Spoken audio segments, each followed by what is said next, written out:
Southern Swing rolls on through North Georgia. We are here with class of 2022 commit, tight end, Bennett Christian. How are you doing, man? I'm doing fantastic. Can't complain, man. Excited to be here. Absolutely. And it's becoming old hat for us here on Southern Swing to be going through Georgia. Ohio State just recruits the state so well. Picked up your commitment, what seems like a good amount of time ago. I mean, how has Yeah. it been, the life of an Ohio State commitment now? Like I tell everybody, it's been a lot different because it feels like all eyes are on you type of thing around school. So it obviously comes with a lot of ups and a lot more. You become a public figure, so you have to try to lead people in the right way. Just try to get example for the underclassmen in the weight training program, and just it's been weird, but it's been good. It's been different. Yeah, you're immediately in a position now of where you are already, as just a highly recruitable athlete, looked at as, you need to step up and be a leader and whatnot.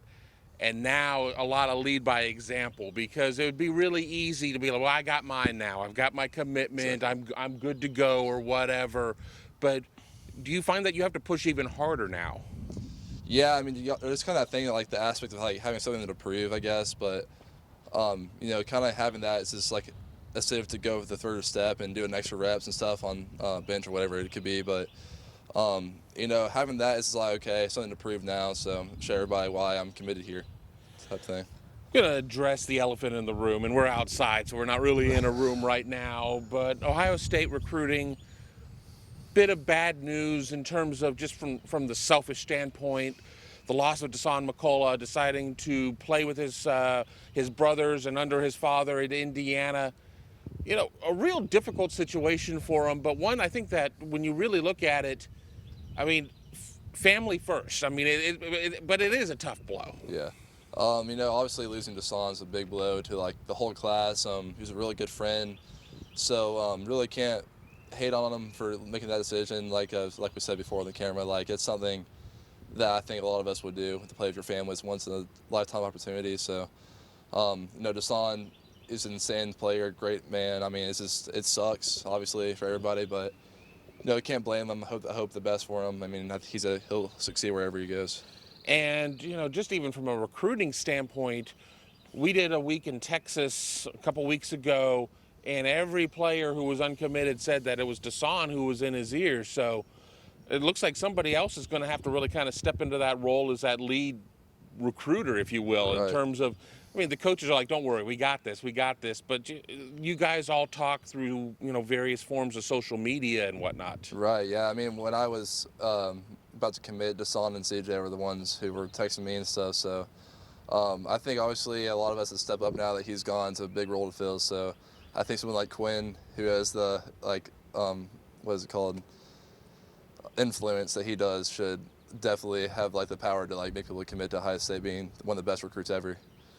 We talk about the chance for playing with your family or whatnot, and then it made me, as we were driving in, think a little bit about being maybe a legacy. And for you, I mean, there was another school that certainly had a call with Tennessee. I Right. mean, that different situation, but you probably felt some, maybe some pressures there. But some guys want to follow along, some guys want to set their own path or whatever. I mean, just kind of walk us through how that was, because that feels like a long time ago when you actually pulled the trigger. Yeah, I mean, the thing with UT, it was my school growing up, and that's something me and Dallin Hayden kind of make up upon, that we both legacies there. So I kind of tell him you don't have to go there just because you're a legacy. You can start your own legacy and be great somewhere else. So obviously it was a pretty hard decision to make for myself, but I think I made the right decision. So you obviously then been in Dallin's ear a little bit. I mean, Ohio State certainly sitting with a lot of options at running back. Do you get into Dallin's ear maybe just a little bit more because you guys share that common bond? Yeah, I mean, that's he's probably the main guy I'm recruiting right now. Just over that, dude, this is where you're meant to be. It's kind of the same thing. Your family doesn't dictate your future, so I think I have really good influence over him with that. You mentioned Quinn, and we had the chance to see Quinn, and had to kind of check his pulse a couple times. He's just so even keeled, Right. so mellow. I'm sure, we put the camera in your face, and that's one thing, but what is he like off camera, just amongst the boys? I mean, and I understand that y'all are talking via social and things, and we'll get to the official visit here in a minute, but what is he like when it's inside, inside the ropes? Right. I mean, he's not much different than you would expect. I mean, he's obviously really funny. That's something you probably don't see on camera, but he's kind of like the quarterback personality, kind of soft-spoken, just leads by example. You really don't know much about him to say, yeah, but I mean, I don't think he's much of a social media guy, so when we get a person to visit, I'll know more about him and stuff. And we've got the visits coming up. How excited are you? We've seen the recruiting world shut down for 15 months or whatnot. Some guys have been able to go and do things on their own dime or whatever, but the big commit visit weekend coming up here, first weekend of June, how exciting is that? It feels like a long time coming. I can't believe I never met Coach Day or Coach Wilson, but I mean, finally, be able to do that. So, just looking forward to it. I'm just so excited, man. Got to meet the guys, going to meet the coaches. It's going to be great. Normally, when we talk to somebody who's committed, the assumption is they've already made 3-4 visits to campus. Crazy. And it's like, well, what are you hoping to check off on this visit? Because you've already seen everything, but you haven't seen everything. Right. So what is it that you're amongst, taking aside meeting the coaches and meeting the guys in person, what is it that you want to see most out of Ohio State as a program? Right. I mean, when I went just up there on a trip with my dad in, let's say, August, I got to see like the practice fields, but I didn't get to go in anything. So I'm excited to just really like learn about the program and go inside facilities and really just get like an actual tour with the recruiting people. So, just like the fact is I've never been inside, like even the Woodies. So like just that alone will be great to see. When it comes to the rest of the commitments that are going to be up there, who are you most excited to get to meet finally in person? That's a good one. It has to be Benji. We've been like so close over this time. It's a crazy thing we haven't met yet, but we've been talking about it. It's going to be a really good time to see Benji for sure. Several months ago, we had the opportunity to go through North Carolina and saw him up in Pilot Mountain, and he had all sorts of great things to say about you, and it kind of echoes what you're saying there. I mean, we haven't met, but we already feel like best friends and whatnot. Does that hold true? Oh, 100%. It's like we have like already like inside jokes and like we never met. It's just crazy like what you can like relationships you can build virtually just based off like, okay, we both have this in common. Like we're football players, going to high school, we're teammates, brothers. So definitely just have that relationship going. It's just insane to think about. When you sit there and you look at the tight end position at Ohio State, and Luke Farrell's on his way out, they still have Jeremy Ruckert. I think a lot of people who've been around the Ohio State program for years and years and years say, well, there's not, they haven't necessarily, it's been a long time since they've had somebody who has been a huge offensive weapon in terms of receptions and touchdowns and whatnot. But what are your expectations of what the future of the tight end position holds at Ohio State? I mean, the sky's the limit for me. Basically, I'm just excited to get developed by Coach Wilson and the rest of the staff, and just what I have right now, just make it 1,000 times better. Whether it's my blocking game or my run game, my passing game. Sorry, just whatever they can develop me in, it's gonna be great to see, and hopefully make me better NFL ready than like fast and early or whatever it is, because that's obviously the dream at the end of the day. But it's exciting stuff to be able to get developed by Coach Wilson. And you mentioned Coach Wilson. What is he like? I mean, we've had the opportunity, been within the program for several years, to talk to him at length, but it's always going to be different what he says to the media or says in the public to what he says against guys that are going to be in his room. Right. I mean, I can't say nothing better than like he's this amazing guy. And Coach Wilson, like, he's obviously one of the biggest reasons I committed. Just the fact that I may be developed by someone with his experience and obviously talents like Luke Farrell and Jeremy, like really just seeing how like what he's done with them, especially with Jeremy being more of a receiving guy, seeing what he's done with him in the blocking game is just like, it's insane. So, I guess personality-wise, he's just a great man. I mean, always good character, always high energy. So it's really good. I'm excited. Let's rewind back to last season, the Clemson game. They go the 3 previous games, not a single tight end reception, and then the game explodes Yeah. into multiple touchdowns for the tight ends. Do you sit there and watch that with a critical eye as that's my position and say that's what I want, that's what I'm signing up for right there? Yeah, I mean, there's some of that obviously, but I feel like they're kind of like holding that back for that type of game because like I'm pretty sure they're pretty confident with beating like the other teams with like just not expanding the playbook to its fullest potential. But I know this year talking about giving Jeremy a lot more touches and using tight ends more in the passing game, so I'm excited to see what they do.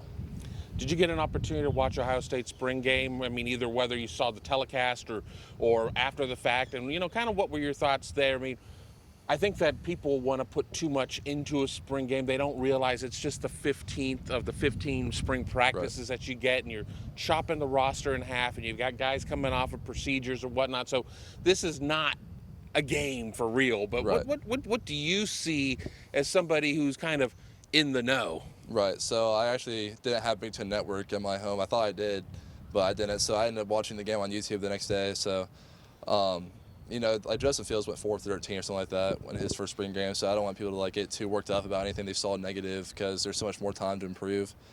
But there's a lot of. I mean, I saw some different offensive tactics. Like it was to the tight ends, more like the route tree looked way more open. Obviously, Jeremy didn't get to play a lot because obviously it's not.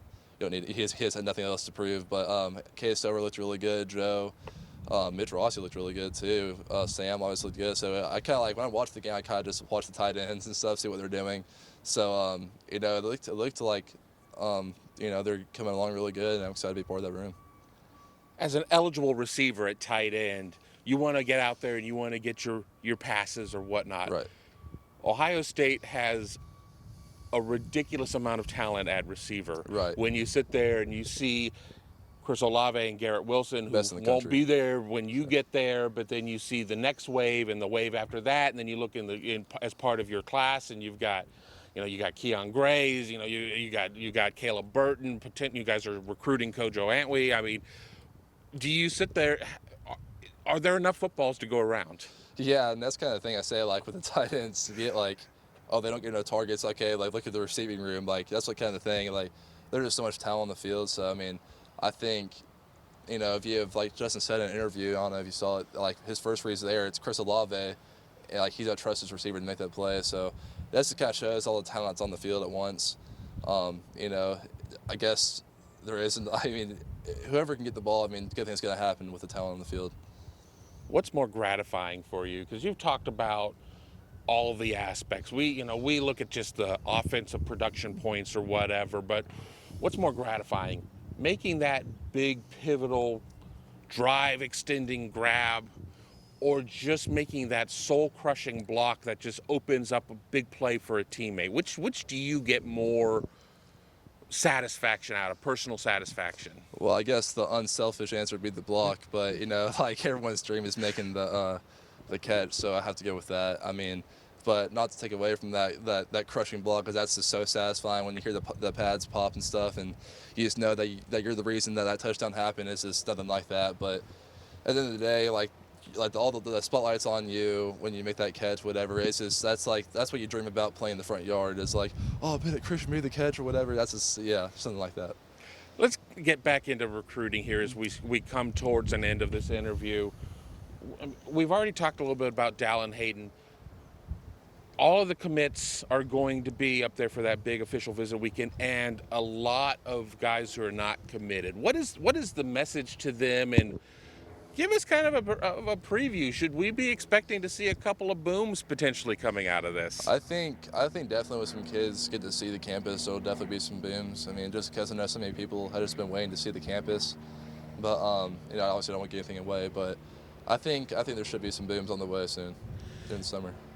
What we sit there and we look within the state. I mean, and we're, as part of Southern Swing, we've already talked to Kojo. We're going to talk to Kristen Miller. We're going to talk to a lot of guys. Why do you think that Ohio State here, in a state that's so, even if not everything is UGA, and a lot of it's UGA, let's be honest, but a very strong SEC state, with apologies to Atlanta for being ACC with Georgia Tech. I mean, why is Ohio State able to gain so much traction here?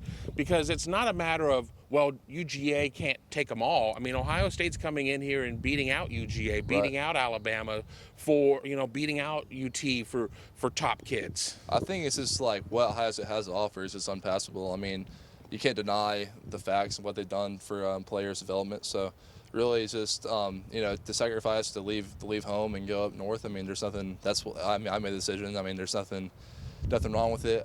It's a matter of if you're willing to leave your comfort zone. So I'm definitely one who likes to adventure and see new things and go new places. So I mean, really, kids who are just looking, to see new things is the place to be. And last thing, I want to thank you for being part of this interview. You have this open forum right now.